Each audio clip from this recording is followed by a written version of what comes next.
On the Paper Talk today, we'll be talking about Christopher Nkunku. He's been linked with a move to Manchester United, otherwise why would we be talking about him? Also Christian Eriksen, it looks like there could be some developments there on a free transfer from Brentford. Does that make sense? And naturally, we'll have the latest updates on Frankie Young. Is he actually coming here or what? Let's check it out.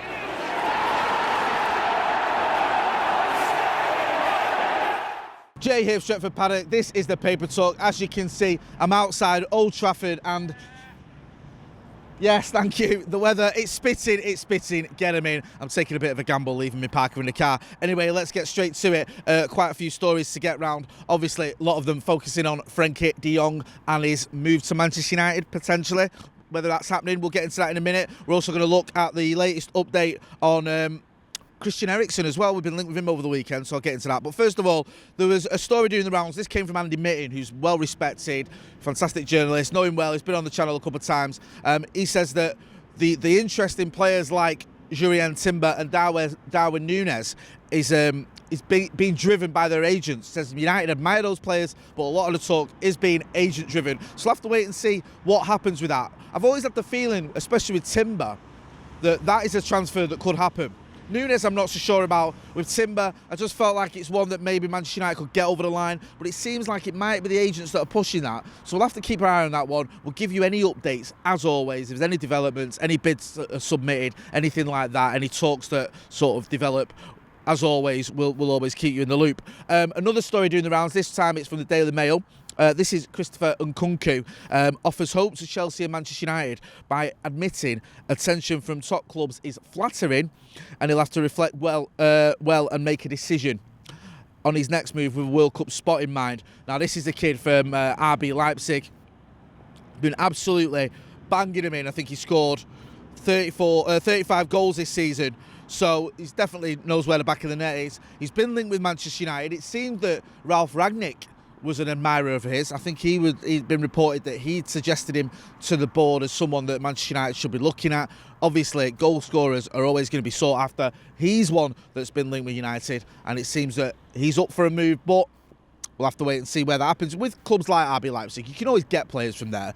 The RB Leipzig, isn't a club where you think, okay, you're not going to get anyone from that's their final destination as a player. It's not like a Barcelona or a Manchester United even, or a Real Madrid. You think that they're a club that will sell their players, and you'd expect United, if they can get him, if he's willing to come, to be able to make that deal happen. But as always, we'll have to wait and see. And also, there's a bit of a fly in the ointment because Chelsea are also rumoured to be in for him as well. Chelsea, who at one point looked like they were going to be skint because Abramovich's millions, or billions I should say, was being taken off the table, have now got loads of money again because they always seem to fall on their feet, don't they, them lot?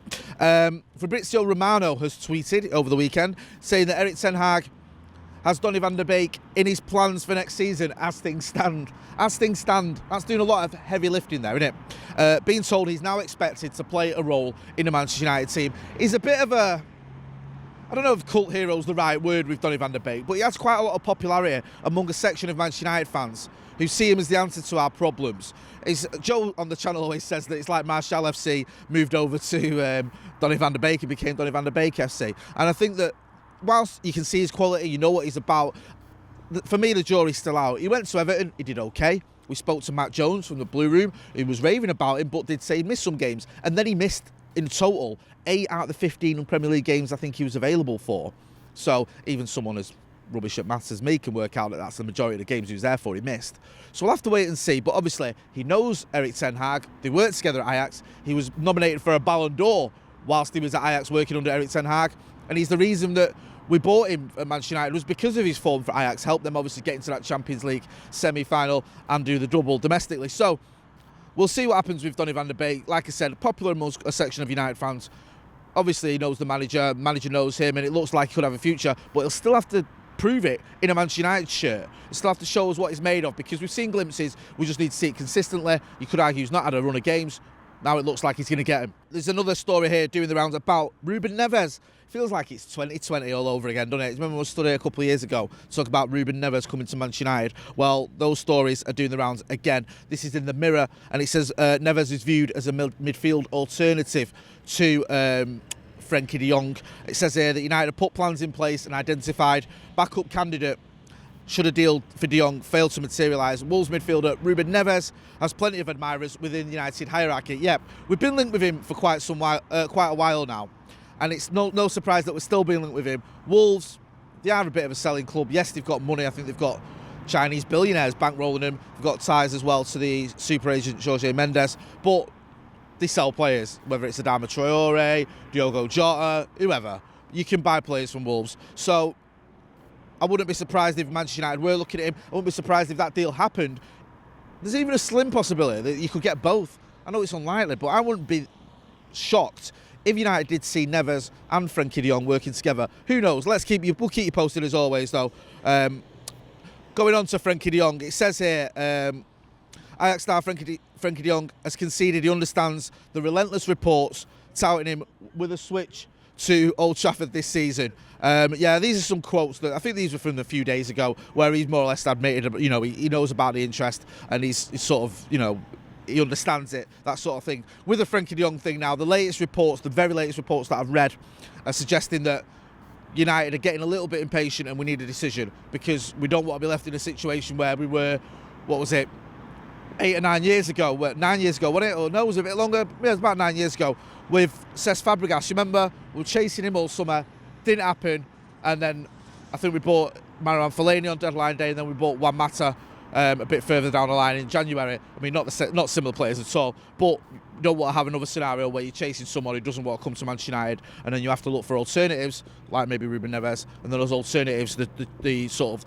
the pool of players you can get slimmer and slimmer, or shallower and shallower as players start moving on in the transfer window. This is the latest one as well, the latest sort of transfer news that came a little bit out of left field, but kind of makes sense, and everyone I've seen on my socials seems to be on board with it, and that's Christian Eriksen. There's a real interest in Christian Eriksen. Again, this is from the Mirror, but it's been reported elsewhere that United are looking at him as a player they can bring in. He's a free agent, I think, this summer. Had a very good move to Brentford, helped them win quite a few games. I can't remember the exact figure. At one point, I think it might have been about 7 games they won with Christian Eriksen. Forgive me if I'm getting that one slightly wrong.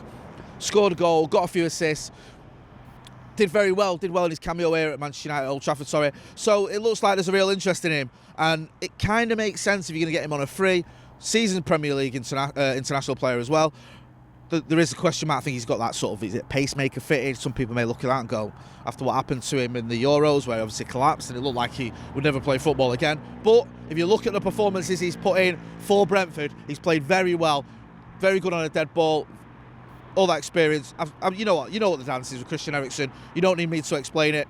So we'll wait and see what happens with that one. Also, just the final one, Anthony Elanga got a goal for Sweden last night. Great to see him getting off the mark for his international team. Also, Cristiano Ronaldo was amongst the goals as well. So United players doing pretty well internationally. A bit better than England, aren't they? England got beat off Hungary, didn't they, over the weekend, if anyone cares about that. Most people don't, I think. So, yeah, hopefully we'll see them bring that international form to the club when they return next season. Listen, I'm going to leave it there. Make sure you are hitting that like, share and subscribe button. Callum, the producer, is yawning, so I must be boring him, so it is time to wrap it up. So we've got loads of videos coming on later on. We'll have the Paddock podcast. No, the Paddock podcast. Yes, that'll be up later on. We'll also have all the updates, and we will go live if there's any developments on any of the transfer rumours, stories, reports that I have mentioned. I've been Jay Motti, outside Old Trafford.